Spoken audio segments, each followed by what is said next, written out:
got on SNTV, man? DreadRock don't fucking rocking with SNTV, man. I don't know what's going on. Where you from, bro? You know what I'm saying? Like, what set you claim? How you rocking? How you coming? You feel me? Cosby and Lexington, right across the bridge from Three Stools and wrapped around Fifth Avenue. The whole box and shit is Lex Block. That's what we is. 4300, 700 Swerve now. That's what the fuck going on. Then we on Fifth Avenue to Flournoy. Then we from Cosner to Pulaski. That's our whole little box over there. That's where we at with Cosby and Lexington. What y'all is over there, man? Mafia from North Avenue. They really breeze over there. That's what most of my family is. Like my cousin, my big cousin, most of them breeze. Bird, R.P. Bird, he was like a breed that really ran shit through that. Yeah.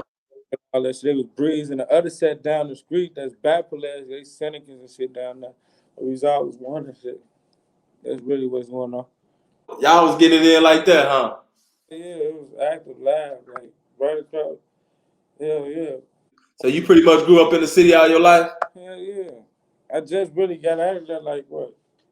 23, I'm 25 now. Just was in there about 2-3 years ago, just in the city. Yeah. I know that you got a very peculiar style, you know what I'm saying? Like your shit different, it ain't really like anybody else. Who do you listen to, bro? Who influence your music? Like, who do you kind of like pattern yourself after, if anybody? When I pattern myself on who I really be listening to, I really listen to WAP a lot. I listen to WAP a lot and like the way he is. I don't really listen to him, I look at his work ethic. So I really study work ethics. I really don't be listening to him. I see how like often they dropping, how much things they doing and everything. So it really ain't. I got the influence in like Future and everything to get the style and the wave, but like who I'm really like, I'm looking at really WAP because off his work ethic. His work ethic, he keep it drop. He's out. He don't never tell you just dropping. So I'm like, if you want to keep up, and he really got the most tapes, most singles out of the whole game. So if you really want to know, it's like he keep it consistent. So that's why I really be paying attention to the most. Like his good work ethic. I heard through the grapevine about Swerve and Swerve Nation. You know what I'm saying? Let the people know what exactly is Swerve and Swerve Nation and who started it. It was Swerve Gang at first. That's what it was. When I was telling you how it started and everything was over there. It was Swerve Gang at first, like 2013. All the old mixtapes, all on my channel from 2018, we was Swerve Gang. It came off. It was like a way of Swerve. It'd be like, oh, that's a Swerve. Like your outfit raw, oh, that's a Swerve. Or motherfucker do you bad. It was like, damn, you got Swerve. It was really a term of action. It wasn't just like we driving cars Swerve, but it ain't nothing really like that. Is a way of being like, damn, that's what's up, boy. That's a Swerve. So it was all like emotion. It was like a way of life, really, it was a Swerve. And that was started in 2013. Started with urban. Like urban was the way we called our weed. We called our shit urban, like smoking urban. Like we had a whole different wave of what we was doing with the Swerve back then. And that's how it started. Okay. DreadRock. Where does that name come from, man? You know, does it, just come from you having dreads, or is it, another specific meaning for that?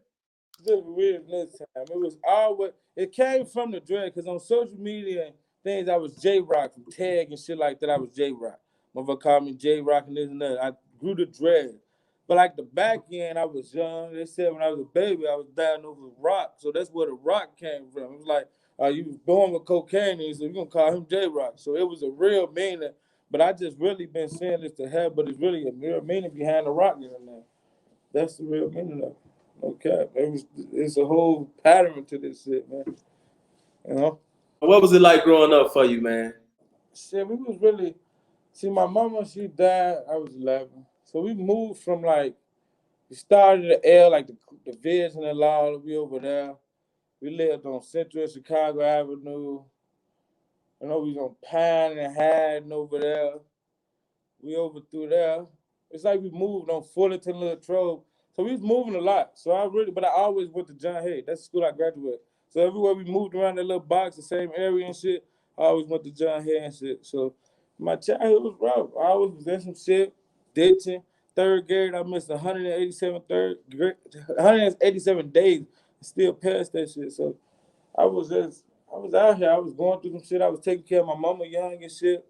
You know, I had to, miss school. I'm going to the joint, going to go get her shit as a child. So it was like a lot of shit. She sending me with notes, just to get shit like childhood. That shit was rough, man. It was there, but it made me. It made me. That's one thing about us, you know what I'm saying? We resilient as hell, you feel me? So, you know what I'm saying? The stuff that don't kill us or take us out this shit, you feel me? At the end of the day, shit, it make us strong. I notice one thing about you, you have something that a lot of artists don't have, and that's work ethic. You know what I'm saying? Mm-hmm. Even a lot of artists that's righteously just clouded up like that, they really don't drop like that. You know what I'm saying? But ever since I started following you, every time I look up, you to drop something. Now, a nigga gotta respect that. You know what I'm saying? Nigga ain't got no choice but to respect that. You know, what give you your motivation to go hard like you do, bro? You can be whatever, let's say that shit together. You can be whatever, let's say that shit together. It goes from, it really comes from the urge and the times when I really didn't have nothing. I'm building up momentum.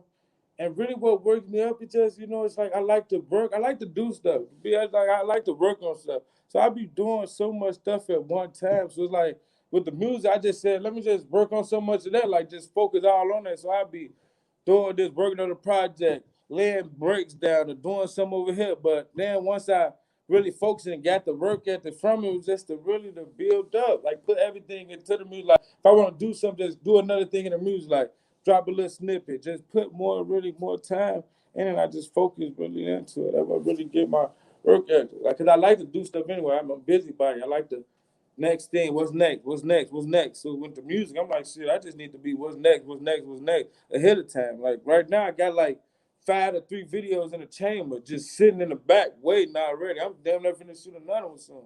So it's just to keep it going, so I never fall under like that. Name a few artists that you would like to work with in Chicago, or that you know what I'm saying, that you listen to their music on a daily basis, or you know what I'm saying, frequently or whatever. I fuck with her because he can really relate to a lot of shit going through. We listen to a lot of her.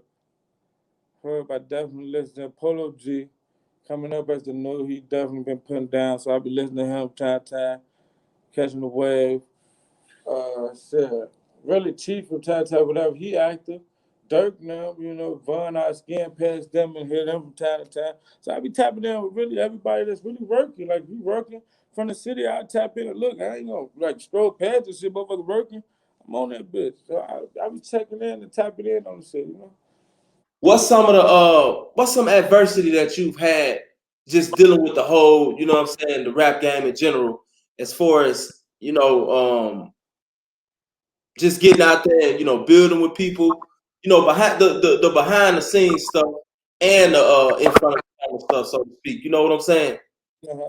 I really the behind, like, really it's going through the process of dealing with people that's real. Like, cause you'll go through a lot of stuff of dealing with somebody they not really doing what they saying they doing behind the scene. So there's a lot of diversity that comes really with the music behind the scene. Like, you have a lot of, it's like a risk. Sometimes motherfuckers come through, sometimes they don't. So it's really like a risk taking in this shit. So I really learned, like, you can't really have your feelings on the line in this shit. Like, it's sometimes motherfuckers work with it, sometimes they don't. You can reach as long as it work in the end. So it's like, that's really the diversity I really learned dealing with the music industry.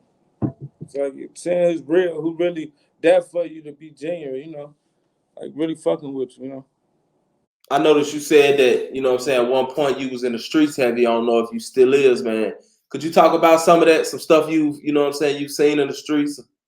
Fucking stove cars, break in, kicks in, did all that type of shit hands on, not really saying. I'm really actively doing. Right now I'm not actively, I'm in the music, so I ain't actively. I got shit to do and shit to build on and, do more. That shit for the other guys, my other niggas that's right there. But me actively, I did break in, sold drugs downtown. So all the drugs you could ever think from white, this and that, but that shit been nuts since I was like young, 5. My brother was doing that shit already in the house. Set it out of them. Every house we move in, and some shit getting moved out. So it was, the street shit was there, like guns and events, all that type of shit. That shit was there. Like, motherfucker was showing everything. It was always around. Every damn house, it was some drugs getting sold out at some point of time. So it was there. The street shit was there, and it's just there. But I ain't in that shit now. I'm here working on this music shit. I get this shit out the ground.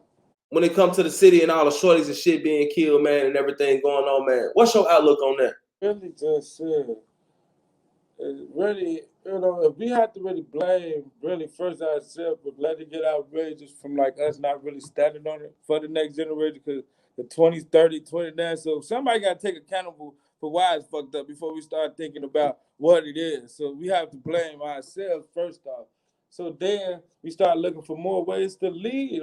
Like you have to really give them away. Like don't show them away. Really give them away. Like people be like quick to show like this is the way. Like you got to really physically be there. Like when motherfuckers be like I'm in a trench and I'm really there. Like you just in a trench, but what you doing in the trench? You just there. So it's like you really gotta give and lead a motherfucker. But if a motherfucker ain't gonna listen, you can't waste your time. No, that's a different. Like don't waste your time trying to build, because ain't nobody gonna listen to a preacher, man. They want action. But if you win in that way, show them that way how to win. Don't half-step it and give a motherfucker a half lane like, yeah, I'm going to help you to this and thing. Like, give them the whole lane. Like, this is what we doing.